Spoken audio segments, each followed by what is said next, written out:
నమస్కారం BCN news కు స్వాగతం. నేను రస్తా. ముందుగా బులెటిన్లోని హెడ్లైన్స్ చూద్దాం.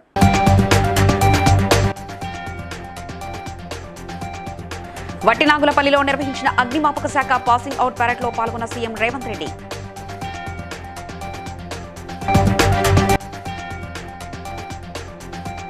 కాళేశ్వర పరిధిలో జలాశయంలో నీటిని నింపకుంటే తామే రైతులతో పంప్ హౌస్లను ఆన్ చేస్తామన్న BRS working president KTR.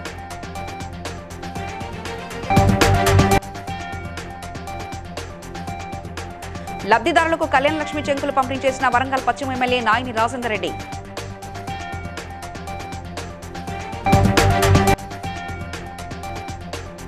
Somajiguda press club లో జరిగిన కార్యక్రమంలో ఉత్తమ జర్నలిస్ట్ 2024 గ్రహీతల వివరాలు వెల్లడించిన తెలంగాణ రాష్ట్ర గౌరవ అధ్యక్షులు మెద్దెల జితేందర్.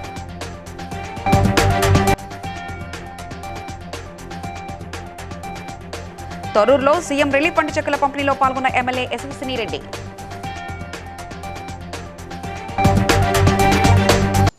రంగారెడ్డి జిల్లాలోని వట్టినాగులపల్లిలో నిర్వహించిన అగ్నిమాపక శాఖ పాసింగ్ అవుట్ పరేడ్ లో సీఎం రేవంత్ రెడ్డి పాల్గొని మాట్లాడారు. గత 10 ఏళ్లుగా నిరుద్యోగులు ఉద్యోగ ఉపాధి కోసం ఎదురు చూశారన్నారు. కాంగ్రెస్ హయాంలో 90 రోజుల్లో 31,000 ఉద్యోగ నియామక పత్రాలు అందించినట్లు తెలిపారు. బడ్జెట్లో విద్య, వ్యవసాయానికి అత్యంత ప్రాధాన్యత ఇచ్చామని తెలిపారు.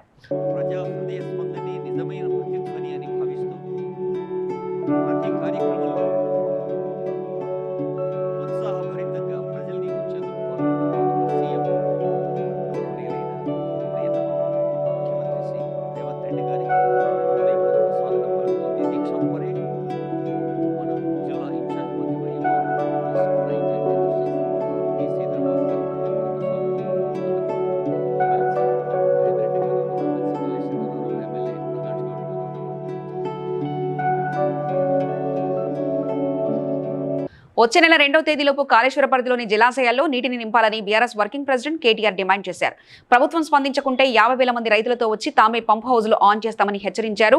తెలంగాణ బీడు భూములను నీళ్లు అందిస్తామని స్పష్టం చేశారు. కేవలం రాజకీయ కక్షతో కేసీఆర్ ను బద్నాం చేయని పంపుల్ని ఆన్ చేయడం లేదని విమర్శించారు. అసెంబ్లీ సమావేశాల్లో కాళేశ్వరం పంప్ హౌజులు ఆన్ చేయాలన్నారు. ఇంత అద్భుతమైన సిస్టమ్ రూపొందించాలంటే మరొకరికి సాధ్యం కాదు. కేసీఆర్ గారు మొత్తం తయారు చేసి మీ చేతిలో పెట్టినారు. మీరు చేయవలసిందల్లా ఒకటే, ఇవాళ ఈ పంప్ హౌజు వెంటనే నడిపితే మేము అడిగినాం, పంపులన్నీ నడుస్తున్నాయా అని అడిగినాం, ఫుల్ కెపాసిటీలో ఉన్నాయా, ఏమైనా సమస్య ఉందా అని అడిగినాం. ఏ సమస్య లేదు సార్ అన్నారు. 17 పంపులు, ఒక్కొక్కటి 40 మెగావాట్ల కెపాసిటీ పంపు అన్ని రెడీగా ఉన్నాయి. రోజుకు 2 టీఎంసీల నీళ్ళు ఇక్కడ నుంచి ఎత్తిపోయొచ్చు. నిజంగా చెప్పాలంటే ఇక్కడ నుంచి 3 టీఎంసీలు ఎత్తిపోయొచ్చు. ఈడికెళ్ళి పైదాకా 3 పోతే ఆడికెళ్ళి 2, రోజుకి 3 టీఎంసీలు ఇక్కడ నుంచి తీసుకునే సామర్థ్యం మనకుంది. కానీ కేవలం రాజకీయపరమైన నిర్ణయం లేకపోవడం వల్లనే పాపం ఇంజనీర్లు ఏమీ చేయలేని అవస్థలో వాళ్ళు ఉన్నారు. నీళ్లున్నాయి, బటన్ ఒత్తితే పంపులు నడుస్తాయి మాటలు మాట్లాడినరో అవన్నీ తప్పుడు ప్రచారాలని చెప్పి ప్రజలకు అర్థమైపోయింది. అందుకే మేము అనేది, మీరు చేస్తారా పంప్ హౌజు చాలు చేస్తారా చెయ్యరా తేల్చి చెప్పండి. మీకు అసెంబ్లీ సమావేశాలు ముగిసేదాకా లక్షలాది ఎకరాలకు సంబంధించిన ఎకరాలకు ఆయకట్టు నీళ్ళిచ్చే ప్రాజెక్ట్ ఇది. అట్లాంటి ప్రాజెక్టును మీరు ఎందుకు ఈ రకంగా రాజకీయ కక్షతో ఎండబెడుతున్నారు, రైతులను ఎందుకు ఇబ్బంది పెడుతున్నారు, ప్రజలను ఎందుకు హింసిస్తున్నారని తప్పకుండా అసెంబ్లీలో నిలదీస్తాం. ఆగస్టు 2 దాకా వేచి చూస్తాం. మీరు గనక ఆగస్టు 2 లోపల నిర్ణయం తీసుకొని పంపులు ఆన్ చేయకపోతే, నీళ్లు ఎత్తిపోయడం ప్రారంభించకపోతే 50,000 మంది రైతులతో మేము మా కేసీఆర్ గారి నాయకత్వంలో, మా పార్టీ నాయకత్వంలో మేమే వస్తాం, పంపులు మేమే ఆన్ చేస్తాం, రైతులకు ఎట్లా నీళ్ళు ఇయ్యాలో చూపెడతామని చెప్పి కూడా మా పార్టీ తరఫున చెప్తా ఉన్నాం. వరంగల్ పశ్చిమ నియోజకవర్గ ఎమ్మెల్యే క్యాంపు కార్యాలయంలో 51 మంది లబ్ధిదారులకు కళ్యాణ లక్ష్మి చెక్కులను ఎమ్మెల్యే నాయిని రాజేందర్ రెడ్డి పంపిణీ చేశారు. రాజకీయ అవగాహన లేని బీజేపీ నేతలు రాష్ట్ర బడ్జెట్ పై మాట్లాడడం సిగ్గుచేటన్నారు. కేంద్రంలో అధికారంలో ఉన్న బీజేపీ తెలంగాణ రాష్ట్రానికి బడ్జెట్ లో ఏ మేరకు నిధులు కేటాయించిందో చెప్పాలని డిమాండ్ చేశారు. వరంగల్ అభివృద్ధికి 6,000 కోట్లు మంజూరు అయ్యాయని, కాజీపేట బ్రిడ్జి పనులు త్వరలో ప్రారంభిస్తామని, బస్టాండ్ స్థలం కేటాయించాలని రైల్వే అధికారులకు రిక్వెస్ట్ చేసినట్లు పేర్కొన్నారు. కాళోజీ కళాక్షేత్రం సెప్టెంబర్ 9 లోపు ప్రారంభించడానికి ఏర్పాట్లు చేసినట్టు సీఎం రేవంత్ రెడ్డి హాజరవుతారని చెప్పారు.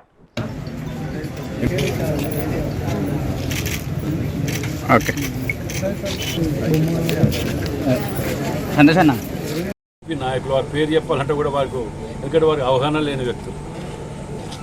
రాజేందర్ రెడ్డి నిర్లక్ష్యం వల్ల వరంగల్ జిల్లాకి ఏం రాలేదని మాట్లాడుతున్నారు. మీకు నిజంగా కూడా చిత్తశుద్ధి, రాజకీయం మీద అవగాహన ఉంటే, అందుకే 4 సార్లు ఓడిపోయాను లేదు కానీ దాని గురించి ఏం కూర్చోడు. కానీ ఎందుకంటున్నానంటే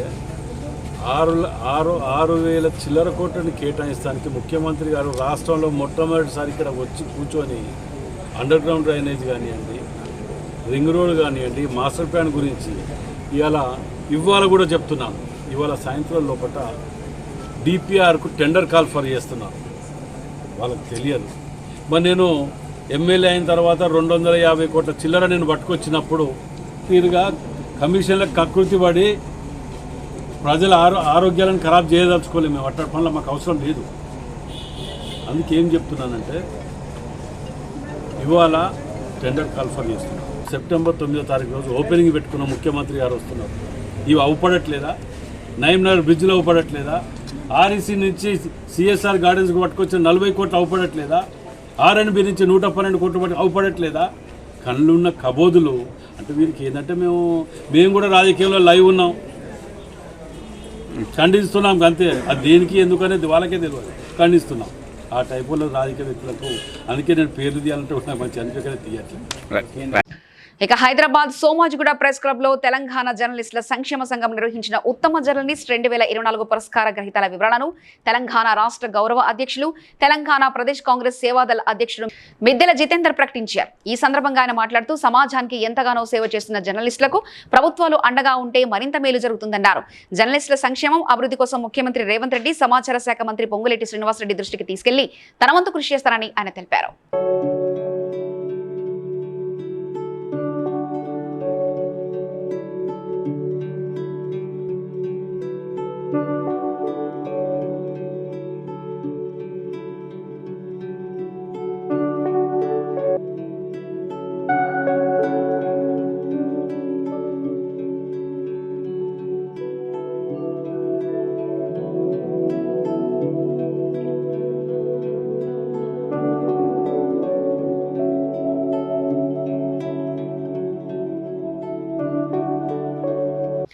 మహబూబాబాద్ జిల్లా తొర్రూరు పట్టణంలోని ఎమ్మెల్యే క్యాంపు కార్యాలయంలో సీఎం రిలీఫ్ ఫండ్ చెక్లను ఎమ్మెల్యే యశస్విని రెడ్డి లబ్ధిదారులకు అందజేశారు. ఇక అనంతరం ఎమ్మెల్యే మాట్లాడుతూ పేదలను ఆదుకోవడం కోసం సీఎం రేవంత్ రెడ్డి లక్షల రూపాయలు మంజూరు చేస్తున్నారని అన్నారు. సీఎం రేవంత్ రెడ్డి ప్రజా సంక్షేమమే లక్ష్యంగా బంగారు తెలంగాణ నిర్మాణమే ముందుకు సాగుతున్నారని అన్నారు. మరి ఈ రోజు మొత్తం 12 లక్షల చెక్కులు పంపిణీ చేయడం జరుగుతుంది. ఇదే కాదు, మీరు అందరు కూడా చూస్తున్నారు, కాంగ్రెస్ ప్రభుత్వం ఇప్పటికే అన్ని పథకాలు ఒకదానెప్పటి ఒకటి అన్ని కూడా చేసుకుంటూ వస్తున్నాము. మరి వేరేవన్నీ కూడా రాబోయే రోజులలో అదే విధంగా చేసుకొస్తుంది కాంగ్రెస్ ప్రభుత్వము. మొన్న మీరు చూసినట్టయితే రుణమాఫీ కూడా కాంగ్రెస్ ప్రభుత్వం మొదటి విడత మన నియోజకవర్గానికి 80,66,00,000 రావడం జరిగింది. మళ్ళీ ఇంకా 2 విడతలు ఉన్నాయి. ఈ నెలాఖరికి 1,50,000 వరకు ఉన్న వాళ్ళందరికీ కూడా రుణమాఫీ అవుతుంది. వచ్చే ఆగస్టు 15వ తారీఖు లోపల 2 లక్షల వరకు ఉన్న వాళ్ళందరికీ రుణమాఫీ అవుతుంది. మరి బీజేపీ ప్రభుత్వం మాటలేమో పెద్దగా చెప్తున్నారు. ఇందాక జనగాంలో మన గౌరవ ముఖ్యమంత్రి గారి దిష్టి బొమ్మని తగలబెట్టిందంట వాళ్ళు. అప్పుడు ఏమన్నారు సీఎం గారు? ఒకటి గాడిది గుడ్డు చూపించి చెప్పిండ్రు, బీజేపీ వాళ్ళు మనకి ఇచ్చింది ఏంటి, ఆ గాడిది గుడ్డ అన్నారు. నిజంగా కూడా వాళ్ళు మనకి ఇచ్చింది గాడిది గుడ్డే, ఏది కూడా ఇయ్యలేదు బీజేపీ వాళ్ళు. మరి కాంగ్రెస్ ప్రభుత్వం ఎప్పుడు కూడా రైతుల పక్షాన ఉంటుంది. మరి అట్లనే అన్ని వర్గాల వాళ్ళకి అన్ని డిపార్ట్మెంట్స్ మళ్ళీ అందరికీ విద్య అయినా, వైద్యం అయినా, లేకపోతే రైతన్నలకైనా ఎక్కడ కూడా ఎవరికి కూడా ఇబ్బంది కలగకుండా కాంగ్రెస్ ప్రభుత్వం అన్నీ కూడా చేసుకుంటూ ముందుకెళ్తుంది. ఇంకా రాబోయే రోజులలో కూడా చేసేది కూడా ఎంతో ఉంది. మరి నాకు ఇక్కడ మాట్లాడడానికి అవకాశం ఇచ్చినందుకు మరొకసారి మీకు ధన్యవాదాలు తెలుపుతూ ముగిస్తున్నా. హన్మకొండ జిల్లా కలెక్టర్ ప్రావీణ్య ఎక్సైజ్ కాలనీలో ఉన్న జిల్లా సఖీ కేంద్రాన్ని సందర్శించి అక్కడ సిబ్బందితో మాట్లాడారు. సోషల్ మీడియా ద్వారా సఖీ కేంద్రాలు అందిస్తున్న సేవలకు ప్రచారం కల్పించి మహిళలతో అవగాహన కల్పించాలని సూచించారు. సఖీ వన్ స్టాప్ కేంద్రం ద్వారా బాధిత మహిళలకు తక్షణ సహాయంగా కౌన్సిలింగ్, వైద్య సహాయం, వసతి, న్యాయ సహాయం, పోలీస్ సహాయం అందే విధంగా చర్యలు తీసుకోవాలని అన్నారు.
ఇక విద్యార్థులు లేక 2 ఏళ్లుగా మూతపడిన ఈ విద్యా సంవత్సరంలో అధికారులు విద్యార్థులను చేర్పించిన సిద్దిపేట జిల్లా కోహెడ మండలం కాచాపూర్ మండల ప్రాథమిక పాఠశాలను జిల్లా కలెక్టర్ మనోజ్ చౌదరి సందర్శించారు. ఈ సందర్భంగా 2 ఏళ్లుగా మూతపడిన పాఠశాలలో మళ్లీ విద్యార్థులను చేర్చినందుకు అధికారులకు గ్రామస్తులను అభినందించారు. ప్రభుత్వ పాఠశాలలో ఉన్నత విద్యను అభ్యసించిన అత్యుత్తమ బోధన అనుభవం గల ఉపాధ్యాయులు అందుబాటులో ఉంటారని కలెక్టర్ అన్నారు. జిల్లా వ్యాప్తంగా మనకి అమ్మ ఆదర్శ పాఠశాల కమిటీల కింద వివిధ స్కూల్స్లో మనకి అన్ని వసతులు కల్పించాలని తెలంగాణ ప్రభుత్వం ఒక రూపకల్పన చేసింది. దాంట్లో భాగంగానే మనకి జిల్లా వ్యాప్తంగా ఉన్న 1000 పైగా స్కూల్స్ ఏవైతే ఉన్నాయో అన్నిట్లో కూడా మనము డ్రింకింగ్ వాటర్ కావచ్చు, ఎలక్ట్రిఫికేషన్ కావచ్చు, టాయిలెట్స్ కావచ్చు, మేజర్ మైనర్ రిపేర్స్ కావచ్చు, అన్ని వసతులు కూడా కల్పిస్తూ ఉన్నాము. అదేవిధంగా మనకి కొన్ని స్కూల్స్ స్పెసిఫికలీ మనకి అక్కనపేటలో ఒక 11 స్కూల్స్, కోయడలో ఒక 6, అక్కడ ఎన్రోల్మెంట్ కొన్నిట్లో తక్కువ ఉండటము, కొన్నిట్లో 0 ఎన్రోల్మెంట్ ఉంది. ఒక 2-3 సంవత్సరాల క్రితము పిల్లలందరూ కూడా అక్కడ చదవకుండా స్కూల్ మూతపడిపోయిన పరిస్థితులు ఉండటంతో ఈరోజు కొన్ని స్కూల్స్ విజిట్ చేసి అక్కడ పేరెంట్స్ తోటి కూడా ఇంటరాక్ట్ అయ్యి వాళ్ళని మోటివేట్ చేసి ప్రైవేట్ స్కూల్స్కి ఎక్కువ ఫీజు కట్టించి అక్కడికి పంపే బదులు గవర్నమెంట్ స్కూల్స్లో అన్ని వసతులు కల్పిస్తున్నాం కాబట్టి అక్కడికి పంపించాలి అని పేరెంట్స్ తోటి కూడా రిక్వెస్ట్ చేయడం జరిగింది. అక్కడికి కూడా మనము టీచర్స్ కావచ్చు, మిగిలిన అన్ని వసతులు కూడా కల్పిస్తున్నాం కాబట్టి ఫ్యూచర్లో కూడా జిల్లా వ్యాప్తంగా ఉన్న అన్ని 66 ఏవైతే తక్కువ ఎన్రోల్మెంట్ కావచ్చు, 0 ఎన్రోల్మెంట్ స్కూల్స్ ఉన్నాయో వాటిని రివైవ్ చేసి వాటిని డెఫినెట్గా మొత్తము అందరి పేరెంట్స్ ఆకాంక్షల మేరకు పిల్లలు అక్కడ చదువుకునే విధంగా టేకప్ చేస్తాం. పటాన్చెరు నియోజకవర్గంలో BHEL సమీపంలో పెద్దమ్మ తల్లి బోనాల పండుగ మొదలైంది. BHEL HR director financier Delhi నుండి వచ్చి ప్రత్యేక పూజలు నిర్వహించారు. 3 రోజులు పూజలు నిర్వహించి మహిళలు ఆదివారం రోజున బోనాలు అమ్మవారికి సమర్పిస్తారని అన్నారు. భక్తులకు ఎలాంటి అసౌకర్యం కలగకుండా అన్ని విధాల సౌకర్యాలు చేస్తామని అధికారులు తెలిపారు. వాళ్ళందరూ కూడా చేస్తూ వాళ్ళందరూ రిటైర్ కాగానే మా యొక్క ఇది గత 10 సంవత్సరాల నుండి కూడా మా యొక్క ఆధ్వర్యంలో ఈ యొక్క అంగరంగ వైభవంగా 3 రోజులు నడుస్తూ ఉంటుంది. ఈరోజు మన యొక్క BHEL పెద్ద అయిన ఈడీ గారి చేతుల మీదకి వెళ్ళి అయితే డైరెక్టర్ HR డైరెక్టర్ ఫైనాన్స్ రావడం జరిగింది. ఈ సంవత్సరంలో ఇది నాకు తెలిసి అయితే ఎప్పుడు ఇలాంటి ఒక సన్నివేశం జరగలేదు. మనకు ఢిల్లీ నుండి విచ్చేసి ఈరోజు మనకు ఢిల్లీ నుండి వచ్చి ఫైనాన్స్ డైరెక్టర్ ఇనాగ్రేషన్ ఆయన చేతుల మీదుగా మన BHEL ఆర్సిపురం డైరెక్టర్ 350 సంవత్సరాల చరిత్ర ఉన్నటువంటి అమ్మవారు. ఇది పురాతన దేవాలయం. దేవాలయం BHEL కంపెనీ ఏర్పడక నుంచి కూడా ఇక్కడ అమ్మవారు పూజలు అందుకోవడం జరుగుతుంది. BHEL ఏర్పడిన తర్వాత కూడా దినదినాభివృద్ధి చెందుతూ ఈ ఆలయం అభివృద్ధి చెందుతూ ఉంది. చుట్టుపక్కల చాలామంది భక్తులు అమ్మవారిని దర్శించుకొని అమ్మవారి యొక్క ఆశీస్సులు పొంది వాళ్ళ కోరికలను నెరవేర్చుకోవడం జరుగుతుంది. ఈ యొక్క బోనాల సందర్భంగా ఈ సంవత్సరం బోనాల సందర్భంగా అత్యధికంగా భక్తులు వస్తారని ఆశిస్తూ వాళ్ళకి తగినటువంటి ఏర్పాట్లు గత 2 రోజుల నుంచి చేయడం జరుగుతుంది. కార్గిల్ విజయ్ దివస్ వేడుకలు పురస్కరించుకుని హైదరాబాద్ లో ప్రఖ్యాతిగాంచిన సుభాన్ బేకరీ ఆధ్వర్యంలో మిలిటరీ జవాన్లతో కలిసి సంబరాలు నిర్వహించారు. ఈ సందర్భంగా సుభాన్ బేకరీ నిర్వాహకుడు సయ్యద్ ఇర్ఫాన్ తమ బేకరీలో పేరొందిన దమ్ఖేరో పూరిని మిలిటరీ జవాన్లకు అందించారు.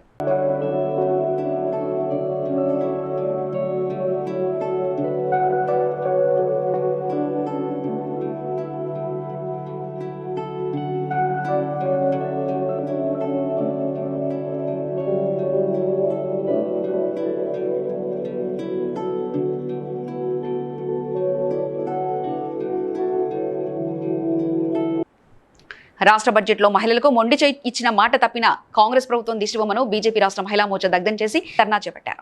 ఈ సందర్భంగా బీజేపీ మహిళా మోర్చా రాష్ట్ర అధ్యక్షురాలు డాక్టర్ శిల్పారెడ్డి మాట్లాడుతూ ఎన్నికల ముందు 6 గ్యారంటీల పేరుతో మహిళలకు హామీలు ఇచ్చిన సోనియా, ప్రియాంక గాంధీలు సమాధానం చెప్తారా లేక ప్రభుత్వంలో ఉన్న మహిళా మంత్రులు సమాధానం చెప్తారా అని ప్రశ్నించారు.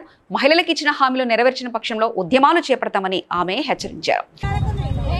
ఏవైతే మహిళలకు ఇస్తా అన్న పథకాలు ఏవైతే ఆశ పెట్టుకొని మహిళలు నిన్నటి నుంచి ఎదురు చూస్తున్నారో వాళ్ళకి నిరాశ మిగిలింది.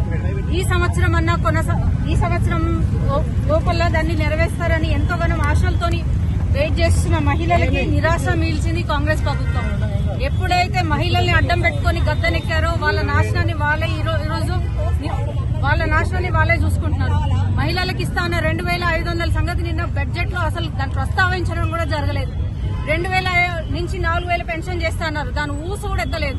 అలాగే 18 సంవత్సరాలు నిండిన మహిళలకు అమ్మాయిలకి స్కూటీలు ఇస్తా అన్నారు, దాని గురించి స్కూటీలు లేవు, అన్ని లూటీలే చేస్తున్నారు కానీ స్కూటీలు ఇంతవరకు దాని గురించి మాట లేదు. బడ్జెట్ ఏదైతే 2,90,000 చిల్లర కోట్ల చిల్లరలు బడ్జెట్ ఏవైతే మహిళలు 2,500 వాళ్ళ స్కూల్ ఫీజులే కానీ చిన్న చిన్న అవసరాలకి పనికొస్తాయని రాష్ట్ర ప్రభుత్వాన్ని నమ్మి ఓటేసిన వాళ్ళకి నిరుత్సాహం పిలిచిండ్రు. ఎక్కడ మహిళలకి గత ప్రభుత్వం కూడా అలాగే చేసింది, ఈ ప్రభుత్వం కూడా మహిళల్ని మోసమే చేస్తున్నది. గత ప్రభుత్వం కూడా అది చేస్తాం ఇది చేస్తామని గద్దెనెక్కింది. ఇప్పుడు కూడా ఈ ప్రభుత్వం కూడా అదే వాగ్దానాలను పెట్టుకొని గద్దెనెక్కిన వాళ్ళు ఆ గద్దెనెక్కిన తర్వాత మహిళలకు సంబంధించిన బడ్జెట్ ని మాత్రం విస్మరించినారు.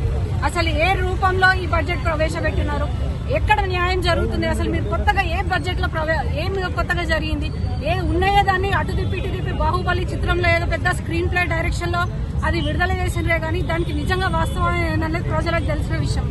మేము భారతీయ జనతా పార్టీ నుంచి డిమాండ్ చేస్తున్నాము, ఖచ్చితంగా సంగారెడ్డి జిల్లా జోగిపేటలో మండల కార్యవర్గ సమావేశంలో బీజేపీ మండల అధ్యక్షులు శివచంద్ర మాట్లాడుతూ రైతు బంధు ఆపి రుణమాఫీ చేయడం సబబు కాదన్నారు. కాంగ్రెస్ ప్రభుత్వ పనితీరు చెప్పింది కొండంతా చేసేది గోరంతా అన్న చందంగా ఉందని విమర్శించారు. రానున్న స్థానిక ఎన్నికల్లో ప్రభుత్వ వైఫల్యాలను ప్రజల్లోకి తీసుకెళ్లి భారీ మేజార్టీ స్థానాలు దక్కించుకుంటామని అన్నారు. భారతీయ జనతా పార్టీ కుటుంబ సభ్యులందరికీ హృదయపూర్వక నమస్కారాలు. ఈరోజు మనం ఇక్కడ సమావేశం కావడానికి ముఖ్య ఉద్దేశం ఏంటంటే మండలంలో రేపు వచ్చే స్థానిక ఎలక్షన్లు బలోపేతం చేసి గ్రామ స్థాయిలో తిరిగి కార్యకర్తలను చైతన్యవంతాలను తయారు చేసి గెలిచే అవకాశం ఉన్న దగ్గర గెలిపించి ప్రతి ఒక్కరిని ప్రజాప్రతినిధులుగా తీర్చిదిద్దే బాధ్యత తీసుకుందామని చెప్పి మండల కార్యవర్గ సభ్యులతో కూర్చొని కలిసి పెద్ద స్కామ్ జరిగినట్టుగా తెలుస్తుంది. రైతుల వెళ్ళకుండానే రుణాలు తీసుకున్నారు. ఇప్పుడు రుణమాఫీ దాకా వస్తే రైతు దాకా వస్తే కానీ రుణమాఫీ వస్తే నాకు రుణమే తీసుకోలేని బ్యాంక్కి వెళ్ళలేను రుణం ఎట్లా వచ్చిందని ఆశ్చర్యానికి గురవుతున్నారు రైతులు. కొందరికి నిజాయితీగా రైతులు రుణాలు తెచ్చుకొని అప్పుల బాధతో కట్టలేక ఈ దాంట్లో రూల్స్ అండ్ రెగ్యులేషన్స్ అని చెప్పి కొందరిని రుణమాఫీ వర్తింపకుండా రైతులను ఇబ్బంది పెట్టే ప్రయత్నం కూడా గవర్నమెంట్ చేస్తుంది. ఇది ఇంతవరకు కరెక్ట్ కాదు. రైతు అన్నప్పుడు రుణం తీసుకున్నాడు, పరిస్థితి కట్టలేడు, రెన్యువల్ చేయలేడు అంటే ఆయన పరిస్థితి ఏముందో తెలియదు. కాబట్టి ప్రతి ఒక్క రైతుకు రుణమాఫీ జరిగేటట్టుగా ప్రభుత్వం చొరవ తీసుకొని ప్రతి రైతుకు చెందేటట్టుగా చూడాలి. అట్లా పూర్తి స్థాయిలో రుణమాఫీ జరగకపోతే ప్రభుత్వం విఫలమైనట్టే. ఫస్ట్ రైతు బంద్ వేయాలి. రైతు బంద్ వేసిన తర్వాత రుణమాఫీ గురించి మాట్లాడతాం. ఏం చేసినా వేరే వాళ్ళ మీద నెట్టివేసే ప్రయత్నం చేస్తున్నారు. కానీ మీరేం చేసిరంటే ఇదివరకు ఏం లేదు. గవర్నమెంట్ ఏర్పడి 6 నెలలు దాటిపోతున్నది, ఇంతవరకు చేసింది ఏం లేదు. చెప్పేది మాత్రం ఫోటోలు దాటుతున్నాయి, చేసింది ఘోరంతంగా లేదని మన బీజేపీ ఆందోళన మండల శాఖ తరఫున నేను తెలియజేస్తున్నాను. దీన్ని తీవ్రంగా ఖండిస్తున్నాం. గవర్నమెంట్ ఏదైనా పూర్తి స్థాయి చేసిన తర్వాతనే చెప్పాలి జనాలకు. ప్రెస్ మీట్లు చెప్పి విషయాలు చెప్పడం, జనాలకు మోటివేషన్ చేసి ఏదో చేస్తున్నాం అన్నట్టుగా మసిపూసి మరడగా చదివించిన పరిస్థితి గవర్నమెంట్ ఉంది. కాబట్టి అది ఎంతవరకు కరెక్ట్ కాదు. ఈ రకంగా మీరు ఇదే ధోరణిలో పోతే గవర్నమెంట్ కూలిపోయే అవకాశం కూడా ఉంది. ఈ రకంగా మేము ఆల్రెడీ రేపు లోకల్ బాడీ ఎలక్షన్లలో మీ గవర్నమెంట్ చేస్తున్న పొరపాట్లను ఎత్తి చూపి మిమ్మల్ని సర్పంచులుగా, ఎంపీటీసీలుగా, జడ్పీటీసీలుగా గెలవనీయకుండా మేము గెలిచి మిమ్మల్ని మీరు చేస్తున్న పని కరెక్ట్ కాదని మేము నిరూపిస్తామని సవాల్ చేస్తున్నాం. ఓల్డ్ సిటీ ఉప్పుగూడ తానాజీ నగర్లోని పాఠశాలలో ఆషాఢ మాస బోనాల ఉత్సవాలు నిర్వహించారు. స్కూల్ విద్యార్థులు పలు వేషాధరణతో రోడ్ షో నిర్వహించారు.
చెరువు పట్టణం జేపీ కాలనీలో గల పంచముఖి ఆంజనేయ స్వామి దేవాలయ నూతన అధ్యక్షునిగా ఎన్నికైన కొండా మనోహర్ గుప్తాకు మాజీ అధ్యక్షుడు శ్రీనివాస్ గుప్తా, గౌరవ అధ్యక్షుడు చంద్రశేఖర్ గుప్తా శుభాకాంక్షలు తెలిపారు. అనంతరం మాట్లాడుతూ 13 సంవత్సరాల క్రితం దేవాలయం నిర్మించామని అన్నారు. నూతన అధ్యక్షుడిగా అవకాశం ఇచ్చినందుకు అందరికీ మనోహర్ గుప్తా ధన్యవాదాలు తెలిపారు. ఈ కార్యక్రమంలో ఆర్యవైశ్య సంఘం అధ్యక్షుడు రాము గుప్తా, కమిటీ సభ్యులు ఇంద్రేశం, గ్రామ మాజీ సర్పంచ్ బండి శంకర్, భక్తులు పాల్గొన్నారు.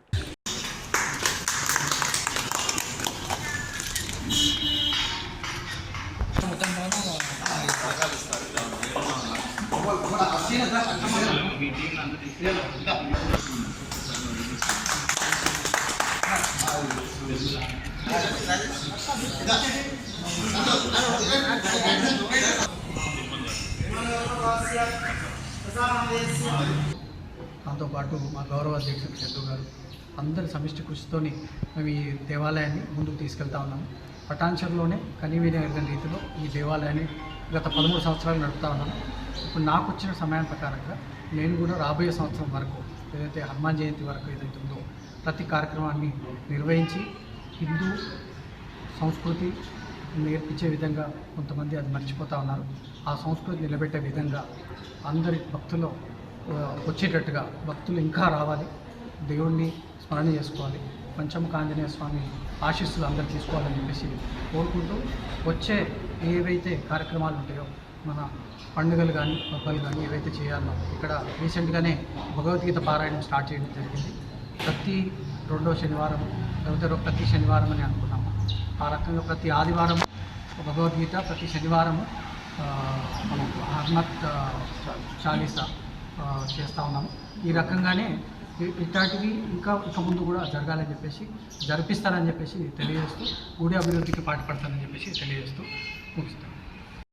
బీజేపీ యువ మోర్చా జిల్లా అధ్యక్షులు భారత్ వీర్ ఆధ్వర్యంలో కార్గిల్ విజయ్ దివస్ సందర్భంగా వరంగల్ చౌరస్తా నుంచి పోచమ్మ మైదానం సెంటర్ వరకు కాగడలతో ర్యాలీ నిర్వహించారు. అమర జవాన్ మడిశెట్టి సంతోష్ తల్లి వీరమాత సుజాతను మాజీ సైనికులను సన్మానించారు. ఈ యొక్క అమరదీపంలో ప్రతి ఒక్క కార్యకర్త నూనె పోసి అమరులను స్మరించుకున్నారు.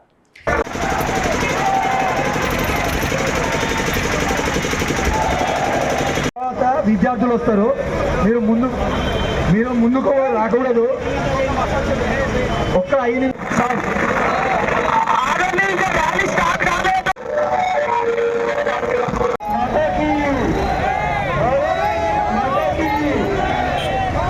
బీజేపీ కార్యకర్తలు, మాజీ సైనికులు, తర్వాత విద్యార్థులు, తర్వాత మాజీ సైనికులకు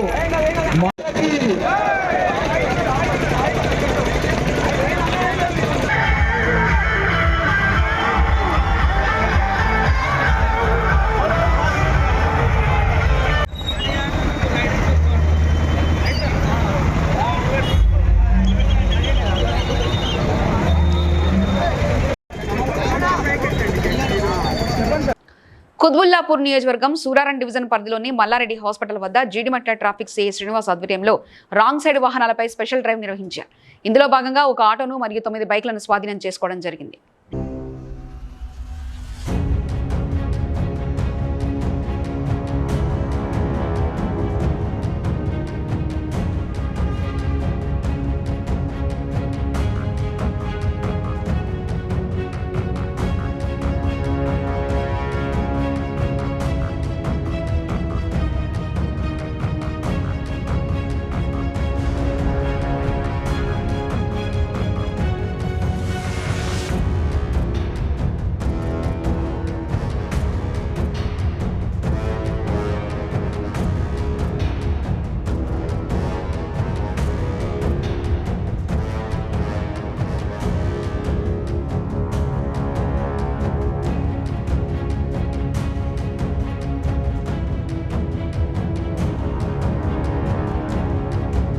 భద్రాద్రి కొత్తగూడెం జిల్లా అసరాపేట మండలం గుమ్మడవల్లి ప్రభుత్వ పాఠశాలలో 200 మంది విద్యార్థులకు కేవలం 2 మాత్రమే ఉపాధ్యాయులు ఉండడంతో విద్యార్థులు ఆందోళన బాటపెట్టారు. ఈ విద్యా సంవత్సరం వృధా చేయొద్దంటూ ప్లకార్డులు పట్టుకుని రోడ్డుపై బైఠాయించారు. తమ పాఠశాలకు వెంటనే ఉపాధ్యాయులను రిక్రూట్ చేయాలని డిమాండ్ చేశారు.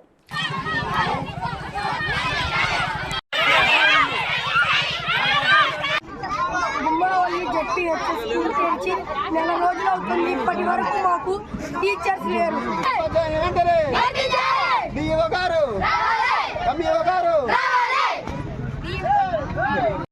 అరుచుకోండి మీ ఇష్టమే. మీరు కూడా వాళ్ళు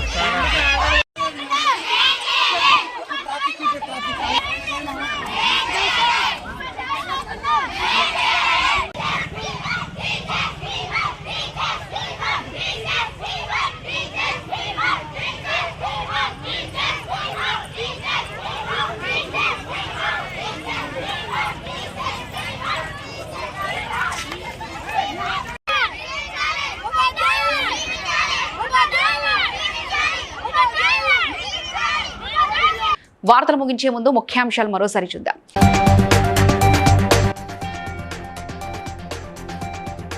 వట్టినాగులపల్లిలో నిర్వహించిన అగ్నిమాపక శాఖ పాసింగ్ అవుట్ పరేడ్లో పాల్గొన్న సీఎం రేవంత్ రెడ్డి.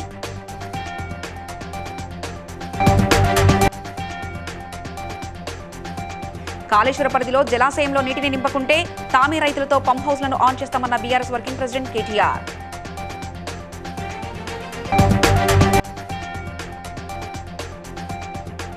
లబ్ధిదారులకు కళ్యాణ లక్ష్మి చెక్కులు పంపిణీ చేసిన వరంగల్ పశ్చిమ MLA Nayani Rajender Reddy.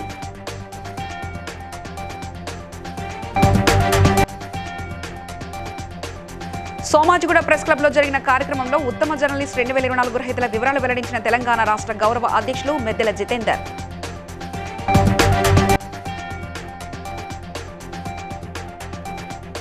తొర్రూరులో CM relief fund చెక్కుల పంపిణీలో పాల్గొన్న ఎమ్మెల్యే యశస్విని రెడ్డి. ఇవి ఇప్పటివరకున్న అప్డేట్స్. మరో బులెటిన్లో మళ్ళీ కలుసుకుందాం. చూస్తూనే ఉండండి BCN న్యూస్.